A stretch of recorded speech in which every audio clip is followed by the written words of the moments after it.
Con Luis Palma Cane, economista. Luis, buen día, gracias por atenderme. ¿Cómo estás? ¿Cómo le va? Buen día. Bien, muy bien.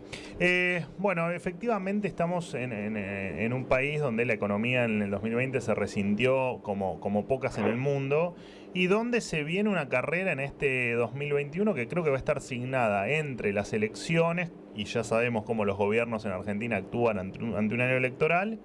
Y del otro lado, bueno, el país que no va a crecer lo suficiente como para recuperar lo perdido, y tal vez eso pase por mucho tiempo más, una carrera por que el asalariado va a querer recuperar poder adquisitivo que perdió abismalmente en este 2020 contra la inflación.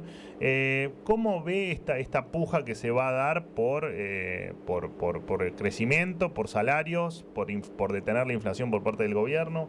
¿Qué es lo que espera hacia adelante? Yo creo que fue muy bien el resumen que hizo recién. Yo creo que la Argentina está en un momento, lo vengo diciendo hace tiempo, está en una situación extremadamente crítica, porque es muy raro encontrar una multicrisis, como yo llamo lo que está pasando en la Argentina, porque acá hay una crisis económica, financiera, cambiaria, fiscal, cultural, sanitaria, política y social, y si alguna más se me quedó.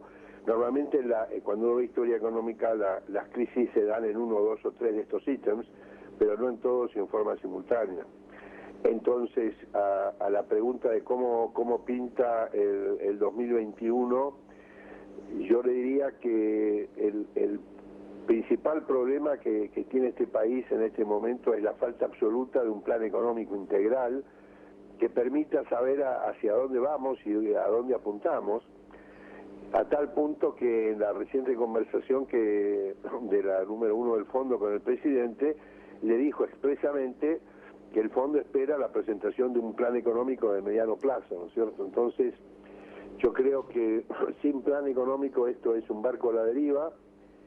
Y respecto a lo que uno puede esperar en esas circunstancias, sobre todo en un año electoral, como también mencionaron ustedes, en el cual evidentemente el factor de poder que es el Instituto Patria prioriza de alguna manera las elecciones al gasto público, dicho de otra manera, no van a frenar el gasto público, evidentemente, con lo cual vamos a seguir teniendo déficit fiscal que está en el presupuesto del 4,5%, yo creo que va a ser bastante más.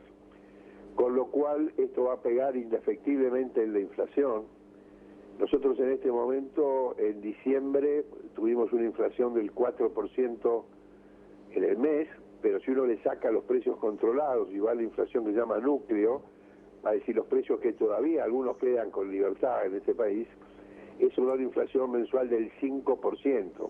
Si uno proyecta ese 5%, que es altamente factible que pase porque con esta emisión no hay otra alternativa, eso le daría una inflación anual del 60 al 70%.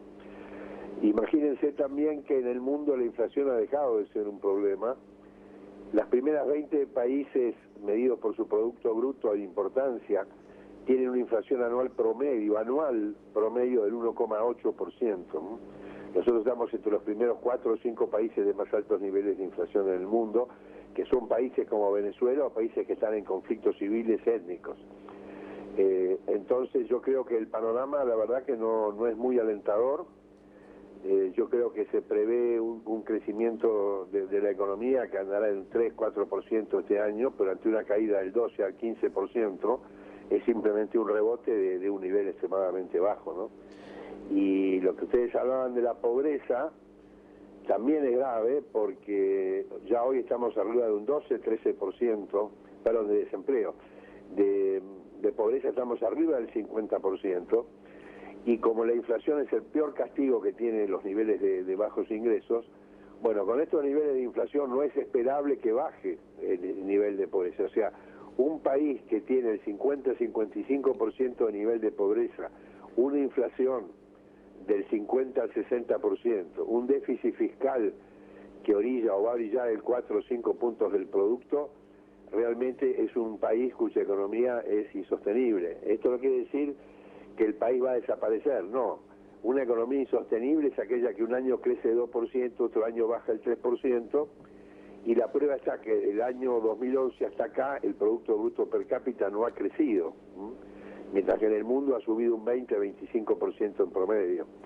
De manera que, bueno, en esa situación estamos, y esto se puede corregir, sí, se puede corregir, pero cambiando absolutamente lo que está haciendo el gobierno en materia económica, ¿no?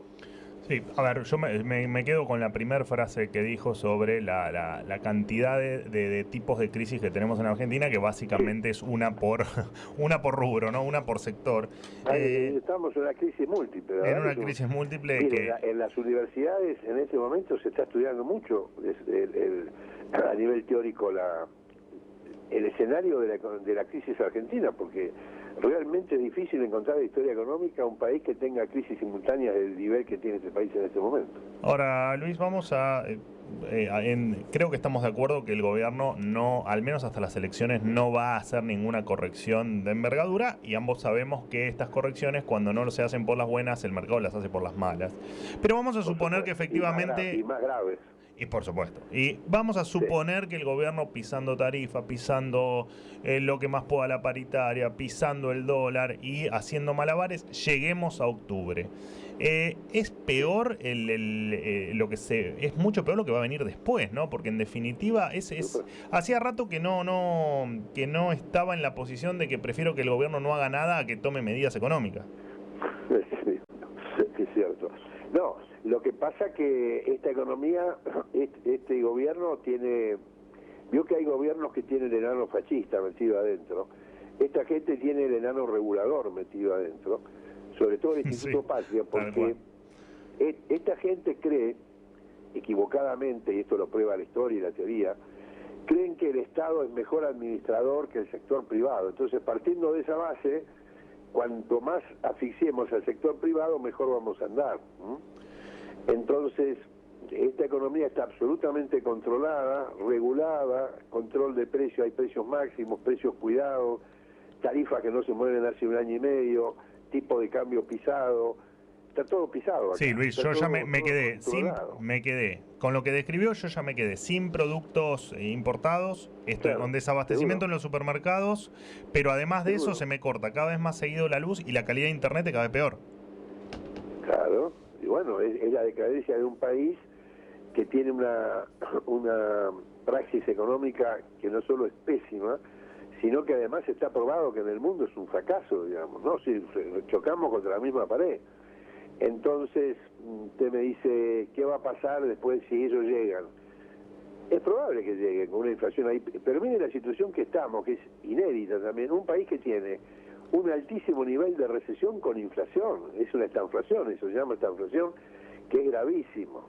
¿Por qué es gravísimo tener un país que tiene recesión e inflación?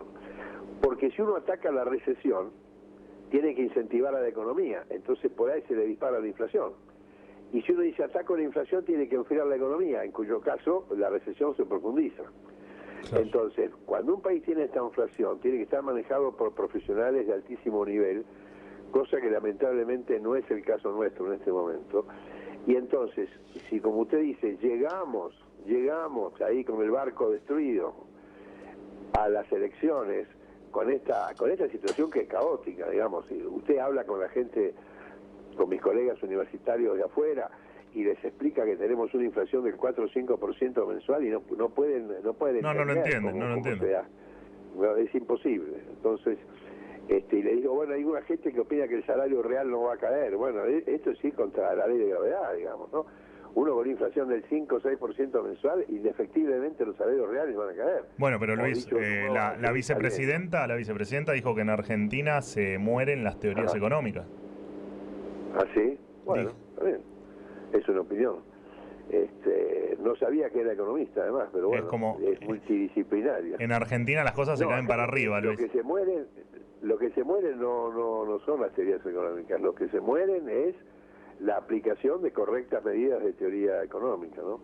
Pero no quiero dejar de terminar el tema de cómo termina esto si no hacemos nada.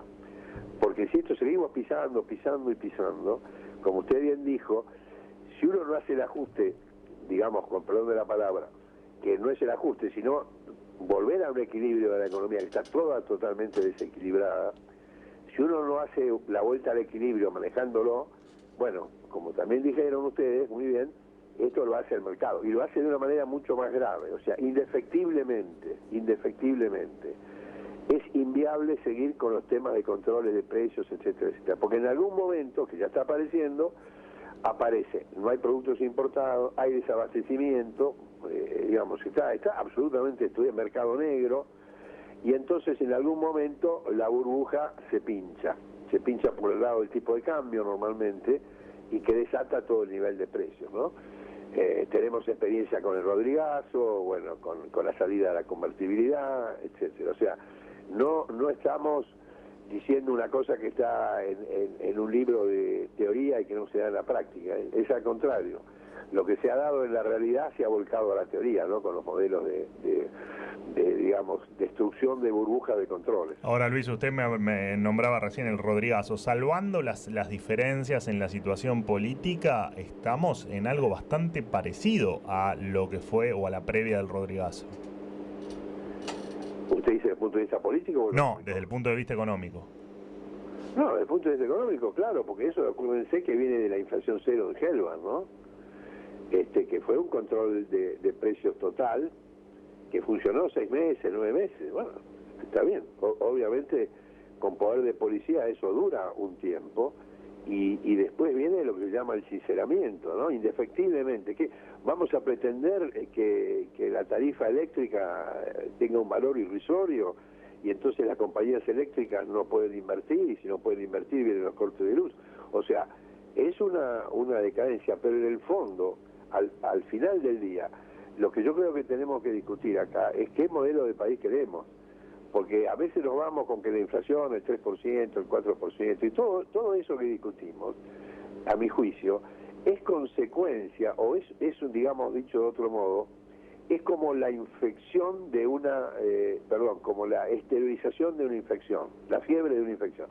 ¿Cuál es la infección? La infección es qué modelo de país queremos. Queremos un modelo como el actual, con un estado elefantiásico ineficiente, con un gasto público desorbitante, con niveles de inflación que ya son insostenibles, con niveles de pobreza cada vez mayores, o queremos hacer un modelo de país como los que tienen los primeros 20 países del mundo que funcionan bien, digamos, ¿no? Que es exactamente lo contrario de todo esto que estamos haciendo. O sea, yo lo que creo que hay que discutir de nuevo es el modelo de país, y la pregunta que creo que debe hacerse la gente es ¿qué modelo prefiero? ¿Si el modelo actual o este modelo, digamos, de excelencia? Y la segunda pregunta es, ¿hay alguna posibilidad que el gobierno actual cambie el modelo que tenemos en este momento para un modelo más racional? Bueno, eso se lo dejo para que cada uno tenga su propia respuesta, digamos. Luis, le agradezco enormemente la comunicación y la charla que tuvo conmigo.